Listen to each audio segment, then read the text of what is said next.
Rejoice, everyone. We're back with another Sekhie Reacts to Fate. Who could have seen this coming? All right.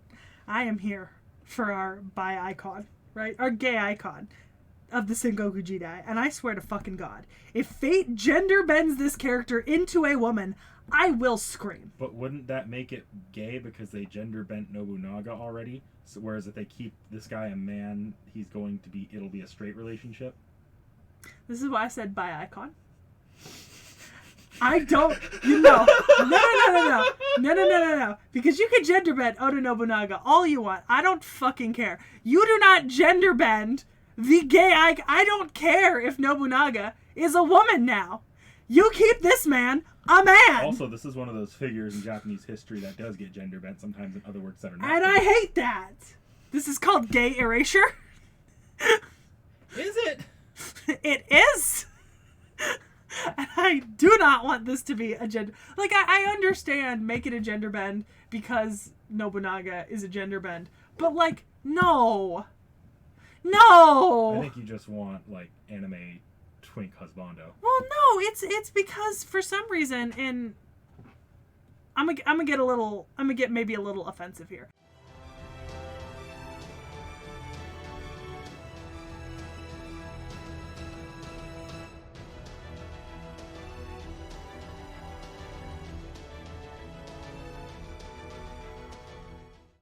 And I completely understand that complaint with the general depictions of Mori Ranmaru, but let me also remind you that ship has already sailed with Fate. Fate's Nobunaga is already a woman. This is not going to be yaoi. No matter what happens with Ranmaru today, this is not going to be yaoi. I'm upset. I'm so sorry. upset. I have to hammer that in home like real quickly before you forget. I'm already so upset. I hate this.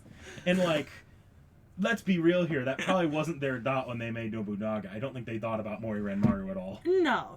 It's, like I said, it's entirely fair. Weird characters have been gender bent, you know, like...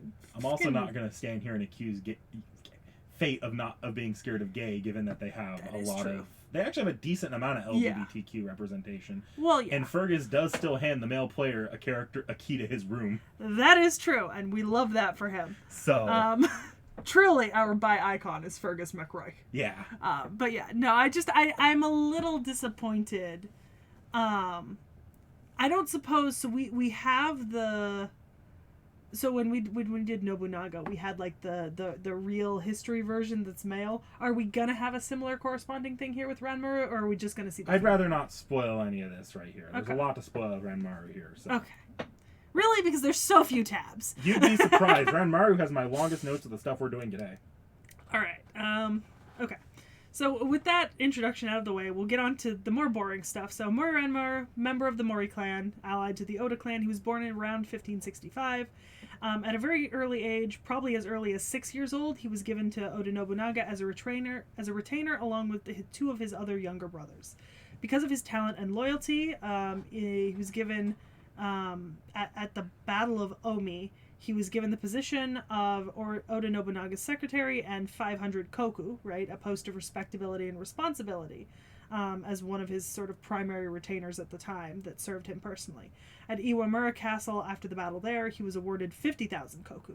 And then during the Honnoji incident, he and his younger brothers defended Oda Nobunaga, allowing him to commit seppuku, whereafter they then ignited the temple on fire, burning themselves and everyone within and preventing the capture of Oda Nobunaga's body by Matsuhide. But the interesting thing was, because Oda's body was not recovered, then Matsuhide found it almost impossible to properly consolidate power, which is why he does not become the next, like, big power in Japan, because he just couldn't consolidate power properly after this. Some versions say that he died in the fire, some versions say that he committed seppuku after setting the fire. But he died around the age of 16 or 17 on June 21st in 1582. Alright, that's the technical boring stuff, right? Like, this is what we know about him historically. There's actually not a lot written about him in most of the chronicles. The life of Oda Nobunaga the life of Lord Nobunaga is the most telling about him, and he's only mentioned in it a few times, right? But he is resplendent in folklore. As are a lot of people within Oda Nobunaga's inner circle. Yeah. So, Knick-Knack, do you know what wakashudo is? Not off the top of my head. I'm sure I've heard the term before. So, wakashudo, best translated as the way of young men. Oh, yeah. Yeah, no, I know what that is. So, this is a practice not dissimilar to Erastes contracts in ancient Greece, where samurai and daimyo were known to take on what is the equivalent of like a page or a young apprentice, and then if that page or young apprentice desired, this relationship could become a sexual one during their time together. In some ways, it's similar to relationships in ancient Greece between older men and younger men. However, it doesn't carry the same Greece and Rome, however, it doesn't carry the same negative connotation that you are kind of the one on the receiving end. Like, there's not that same negative nature towards it. So this practice does not originally start with the samurai, but it was adopted probably from the Buddhist tradition of Chigo. Chigo defined a transactional sexual relationship between a deified adolescent boy and a high-ranking priest in Buddhist practice. There's a notable difference here, though, whereas Chigo typically referred to boys from 10 to 17, Wakashu would especially refer to young men, bridging the gap between 13 to 20. So it was a little bit older because it was young men. The age distinction here might matter for some of us, but it also helps define the idea that pedastry is not quite the same between modern and medieval periods, because today we would consider even 17 underage, whereas in the medieval period in Japan, this was considered an adult, right? Like teenagers, 13 to 20, that is considered already almost an adult, if not an adult in Japan. So we would consider that pedastry, right? But that's assigning our modern moral values on a historical period where people were expected to mature faster, right? So the practice was picked up originally during the Ashikaga shogunate, starting with the third shogun, Yoshimitsu, and some historians believe that one of the reasons why this practice became so popular in samurai households as well as daimyo households was that it might prevent issues between wives and concubines, as a male lover of a lord cannot really be viewed as a rival to your wife's attention and position in the household because he cannot carry a son. It's also thought that there's some credence to the idea that perhaps men would form these homoerotic relationships because of the long absences away from their womenfolk during wartime periods and battles, which is largely similar reasoning given to why Sparta also participated in homoerotic relationships between the warrior class. The young apprentices did benefit from these relationships in that they would be taught by their masters to become great warriors, and the relationships were supposed to only turn sexual if they agreed to it. So it was a sort of mutual agreement sort of thing. While the relationships would be homoerotically monogamous, both parties were free to pursue entanglements with any women that they wanted to during this period.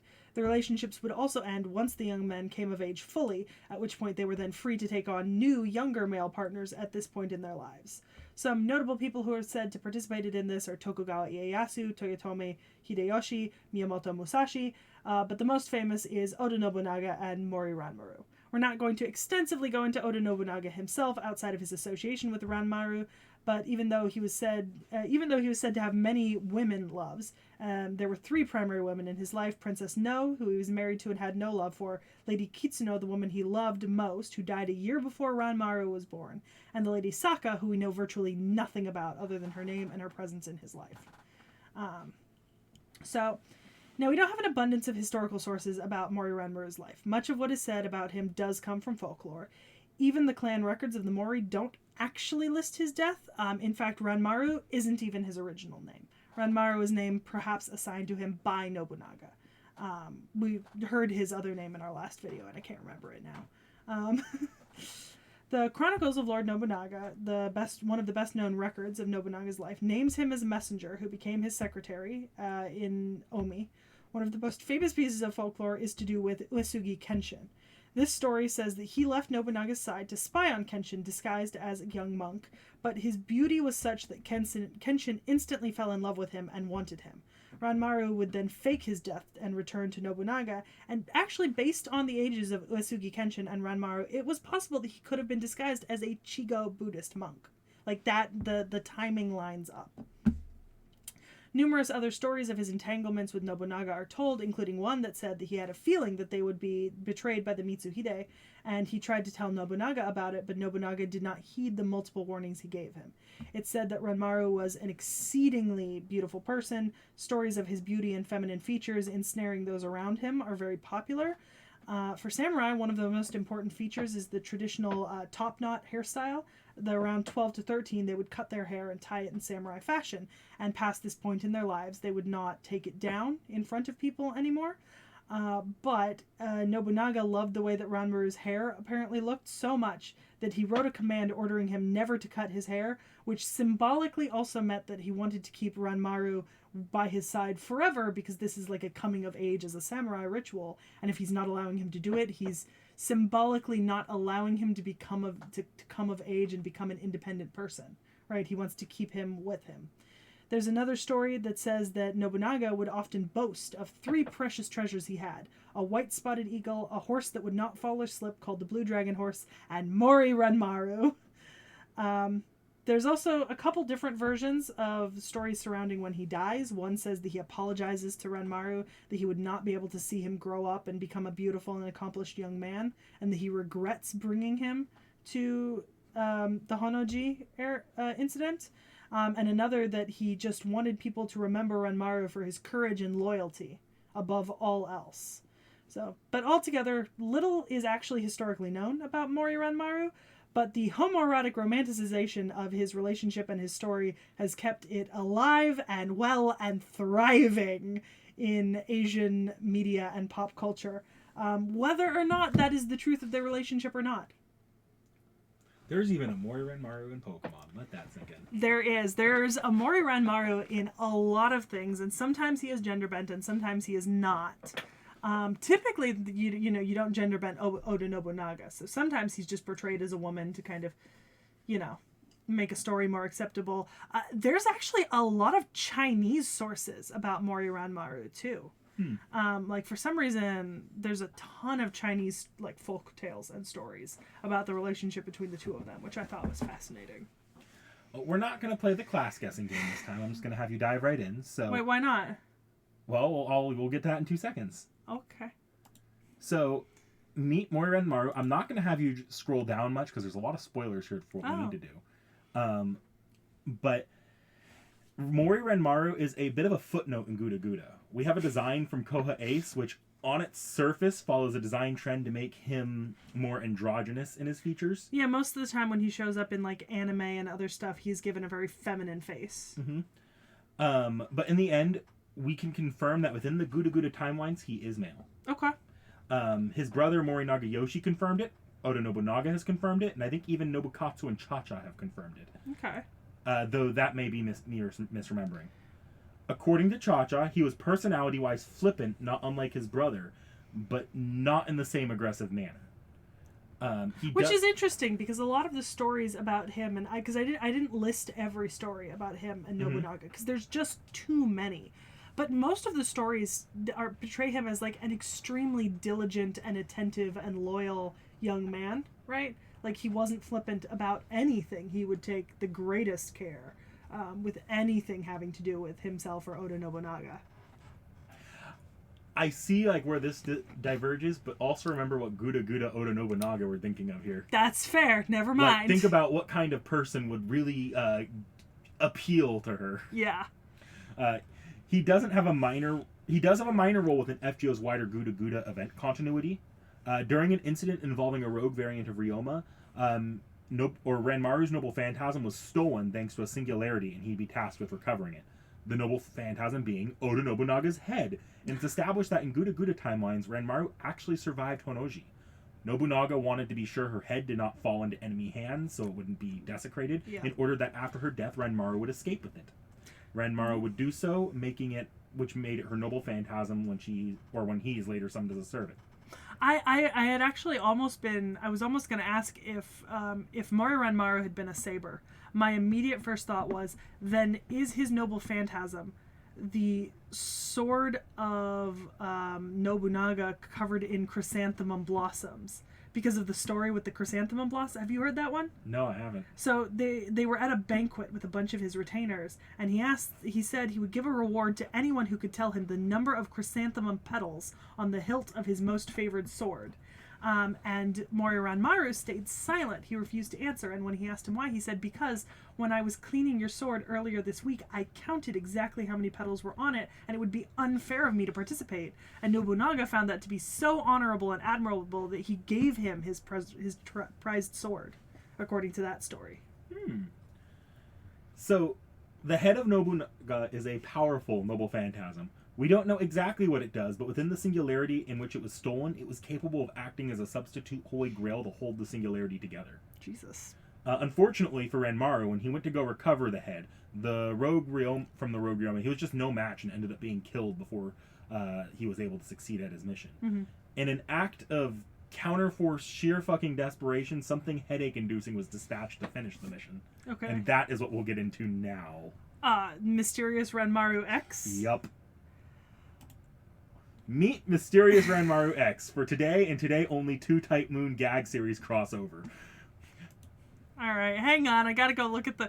You know what I hate? What? The art actually looks really good. She's super cute. I hate it. Oh, this is a welfare servant. Yep. Okay. I was looking for the third form, but it's just a welfare. I hate that she looks so cute. So, here we have Mysterious Ranmaru X, the strongest Ranmaru from the planet Ranmaru, granted the title in order to go out into the universe and protect Ranmaru interests and get revenge against a force all Ranmaru have come to despise. Akechi Mitsuhide. Yeah, the person who betrayed Nobunaga and himself. So Akechi long as Mitsuhide. matters involving Mitsuhide aren't a concern, Ranmaru is a cheerful person, but otherwise, she is a very angry person against Mitsuhide matters, making her an Avenger. My goodness. But when Mitsuhide's gone, she's in a good mood and universally puts everyone around her in a good mood. Actually, there is some serious debate in academia that this may be a result of a substance exposure that's leaking from her body called Ranmarium. Ah! So, no official conclusions can be reached from that at this time. Okay. So, during the events of the story, Ranmaru X is dispatched to the Singularity with the Rogue Ryoma to try reclaiming Nobunaga's head from Mitsuhide. Actually, on the topic of Nobunaga's missing head, do you want to quickly look up FGO Nobunaga missing head? You're going to get a kick out of this. Yes, you do.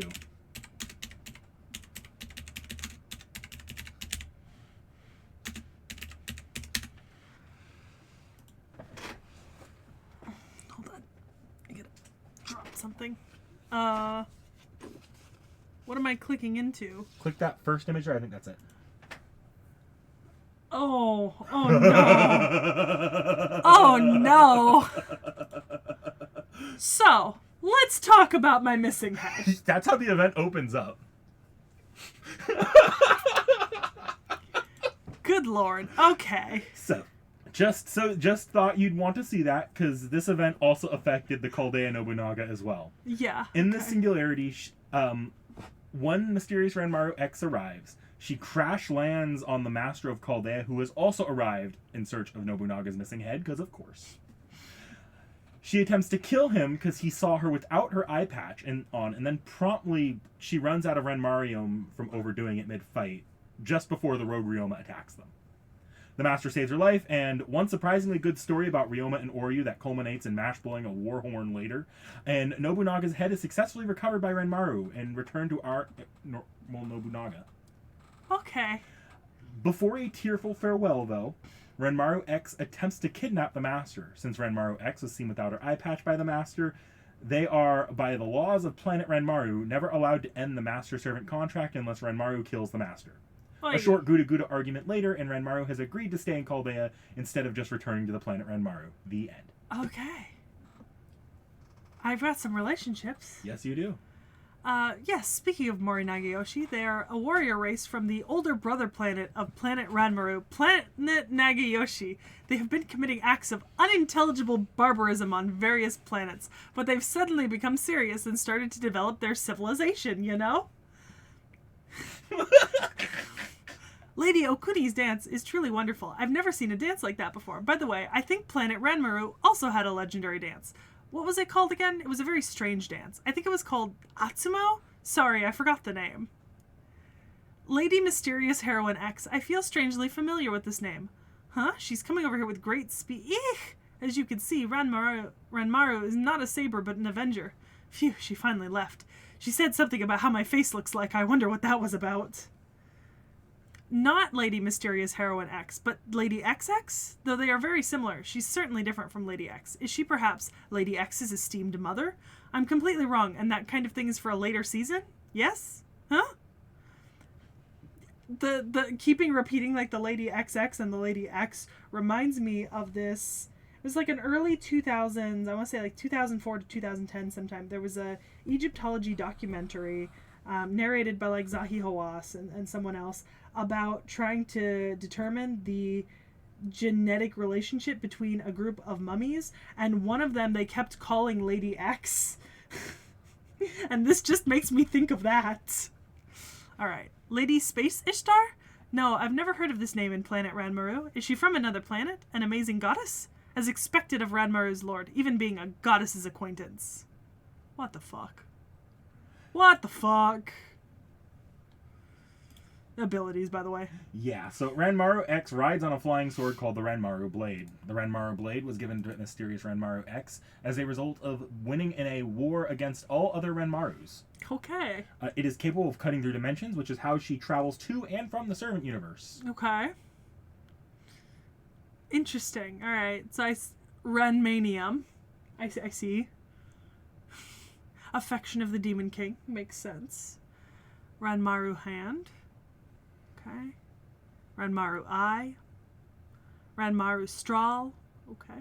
So her noble phantasm is Orchid Rounds X. And before you say anything about that, there is a story where Oda Nobunaga once said that Mori Ranmaru smelled of orchids. Interesting. Good catch. I figured I'd try to get it out before you started talking about the noble phantasm. So yes, this is the sword that Ranmaru won in the Great Ranmaru War. It breaks apart into multiple projectiles that can be used to assault the enemy. Combined with the power of Ranmaru's right eye, they assault the enemy in a way that is impossible to predict for any opponent. Sort of like Deadpool Taskmaster style. I was going to go with a totally different reference. So I was going to say like Cloud's 10-in-1 sword. It works kind of like that. Yeah. The Buster Blade or whatever. Yeah. It's the one you're talking from Advent Children. Yeah, right? Advent Children. Yeah. Okay. Okay, so the artist is Mika Picasso, who did Sei Shonagun. You know what? That actually makes a lot of sense. Like, no wonder the art looked somewhat familiar. It's got that chaos energy to it. Yeah. Okay. Alright, so we've got a... So, age of this servant? This one just came out last year in NA, so it's about 3 years old. Okay. 2-3 years old. Alright.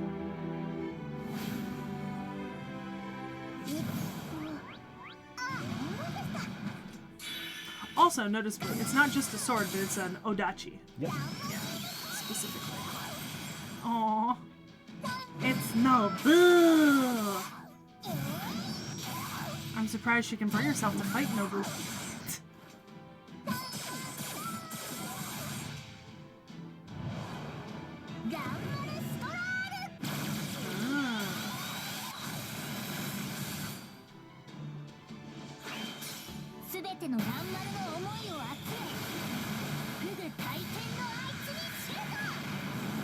That's a pretty fucking cool NP.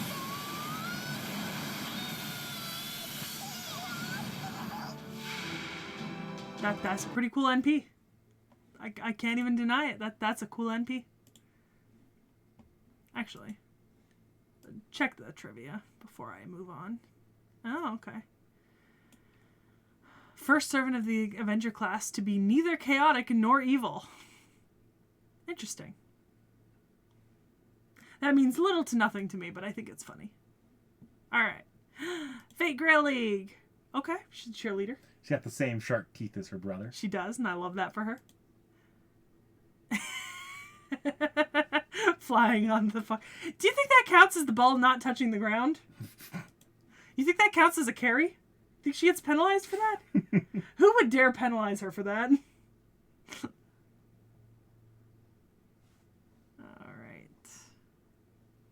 No extra art other than that concept.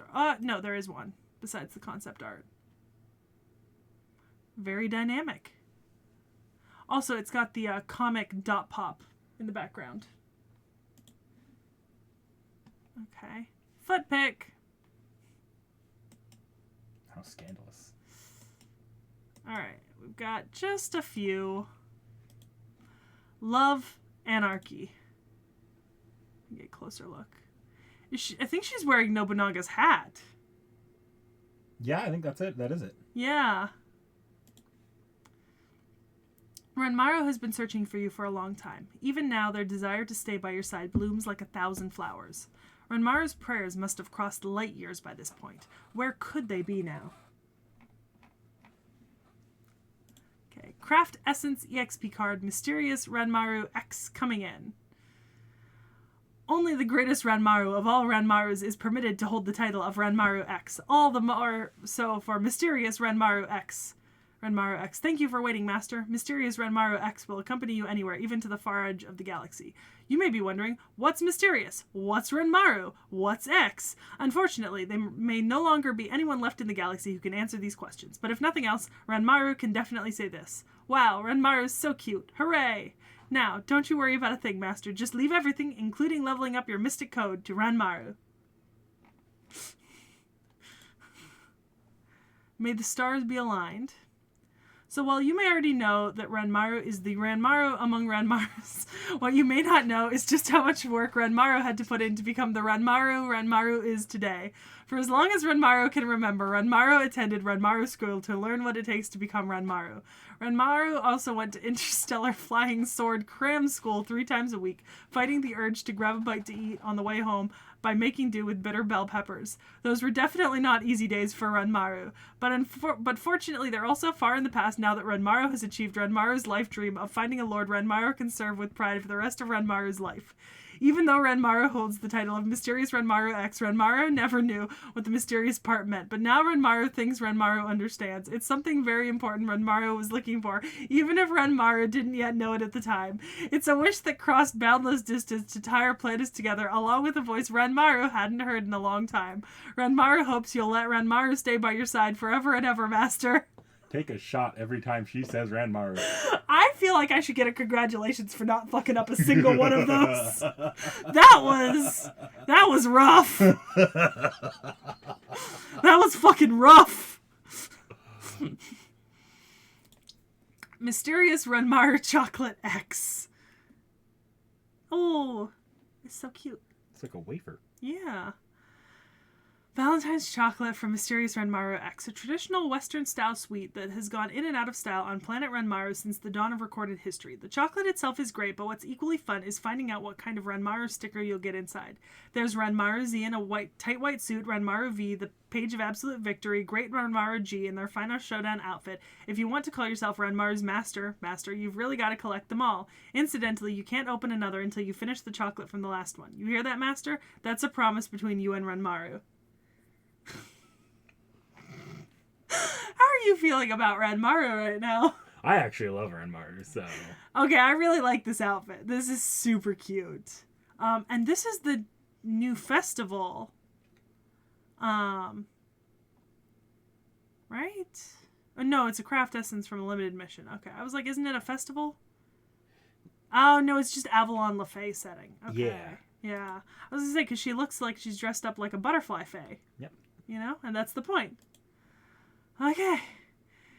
If I have to say this character's name one more time. So, what do you think of, No! It's fine. I like it.